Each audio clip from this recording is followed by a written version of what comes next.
ಒಂದೇ ಒಂದು ಕರೆಯನ್ನು ಯತ್ನಾಳ್ ಅವರು ಇಲ್ಲಿವರೆಗೆ ಕೊಟ್ಟಿಲ್ಲ.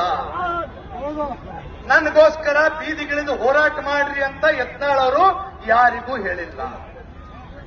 ಆದರೂ ಕೂಡ ಕೇವಲ ವಿಜಯಪುರ ಮಾತ್ರ ಅಲ್ಲ, ವಿಜಯಪುರ ಜಿಲ್ಲೆ ಅಷ್ಟೇ ಅಲ್ಲ, ಸಮಸ್ತ ಕರ್ನಾಟಕ ರಾಜ್ಯದಲ್ಲಿ ರಾಷ್ಟ್ರಭಕ್ತ ಹಿಂದೂಗಳು ಬೀದಿಗಿಳಿದು ಯತ್ನಾಳರ ಪರವಾಗಿ ಹೋರಾಟ ಮಾಡ್ತಾರೆ.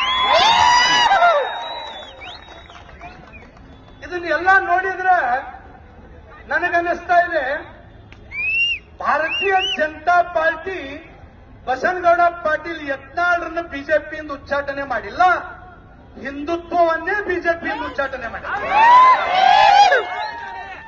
ಸರಿಯೋ ತಪ್ಪು? ಸರಿ ಸರಿ. ಯಾಕೆ ಈ ಮಾತನ್ನು ನಾನು ಹೇಳ್ತಾ ಇದ್ದೀನಿ? ನಮ್ಮ ಈಶ್ವರಪ್ಪನವರು ಹಿಂದುತ್ವದ ಪರವಾಗಿ ಮಾತನಾಡ್ತಾ ಇದ್ರು, ಅವರನ್ನು ಇವತ್ತು ಏನ್ ಮಾಡ್ತಾರೆ?